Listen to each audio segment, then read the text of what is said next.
ka humbë kuptimi, është një farë rrejthi vicjez, për që ata dhe më qeshat. Nuk është një farë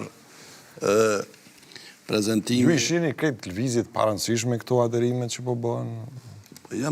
Janë mrenda një fuqie caktume të një elektoratit caktum gjitha këtyne subjekte që po i prezentojnë. Është një riciklim i vërtet, do me thonë. S'ka definicion tjetër.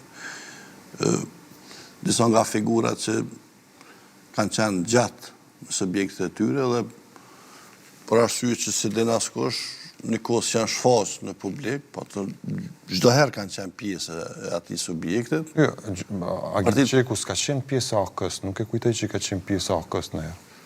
Ka qenë njerë kryetari Partisë Socialdemokrate, pastaj shkoi në PDK. Është masë po e merr në si shembull zotë. Ka qenë kryeminist, ka qenë ska nga AK-ja, ka qenë si propozimi i AK-s, po jo si fuqizuar nga AK-ja në atë kohë. Është masë po e merr në si nga AK-ja në atë kohë. Ka qenë Ka qenë edhe kandidati PDK-s për Prishtinën. Për Prishtinën, po e thash që ka qenë dhe kryetari i Partisë Socialdemokrate, ka qenë. Ka qenë janë të Selami janë riciklime. Ka qenë janë të arsum në Aleancë për Armërinë e Kosovës, e mbaj men sikur sot. Kur është bërë kryeministër? Kur është bërë kryeministër dhe mundi me gjetë me filmime, mbaj men sikur sot, duke në gjitë shkollëve të Aleancës për Armërinë e Kosovës, që ka qenë është bërë kryeministër nga Aleancë, duhet jem, tha antari Aleancës për Armërinë e Kosovës, pasi që më kam propozu për kryeministër. Po nuk besoj që ka pas aktivitet shumë gjatë në këtë subjekt, me përfundim të mandatit e tij, nuk është vrejt në struktura. Rikthimi i tij në politik edhe në AK, në këtë rast, nuk ka ndonjë varpeshje? Jo, zotë Qeku është një figurë e respektume. Një personalitet e respektume. Subjekte politike, po themi, po tentojnë të shtrëngojnë rrallë, të bëhen sa më gati për zgjedhjet e 28 dhjetor. Këtu ka dy gjëra.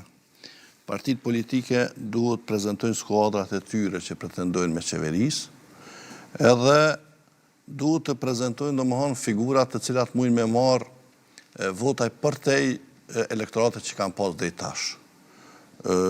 Pavarësisht se sa na mundemi me artikulu bukur për ndonjë figurë të caktume, gjithë këta njerëz kanë qenë aktiv në politikë. Dhe çdo subjekte politike kanë treguar çdo rezultate 7-8 vitet e fundit me çdo personazhe. Kënë personazhe do me thonë që s'kanë qenë kur në politik dhe mujnë me ofru, si për shembull, nga Akademia Shkencave, nga Akademia Arteve, nga shoqëria civile, do me thonë, njerëz kredibil që kanë autoritet të qytetarë dhe kanë tregu një performancë të mirë në vendin ku e kanë bë punën e tyre, në vendin e tyre të punës, ku qytetarët mund me zgjuar interesim se si mundët me qenë në jetën publike, përkatësisht në skenën politike filan fisteko, pa dash me përmend emra. Këto figurat gjitha janë të njohura për opinionin. Dikush ka qenë ministër, dikush kryeministër, dikush ka qenë deputet, dikush kryetar. Subjektet politike ka dhe disa aderime që nuk janë edhe shumë të njohura. Cilat janë ato për shembull, e ki rastin e zotit Qeku në AK. Zotit Qeku ka qenë. Rasti tjetër. E ki zotin e Ladrovsit që u diskutu një kohë gjatë në zgjedhjet e fundit lokale, është sa është PDK, ai thej që jam PDK, këta theshin se jem PDK, tash po thonë jem PDK. Por zoti Ladrovsi në zgjedhjet e shkurtit ka qenë në PDK me këtë makinerinë e vet. Madje është edhe rasti i LDK-s, për shembull, e prezanton në asambleiste që vjen nga Ferizaj. Ka qenë pjesë e LDK-s, ka qenë pjesë e garës për LDK-ja e prezanton si aderim këto, apo si, po themi, kjo asambleistja do t'jetë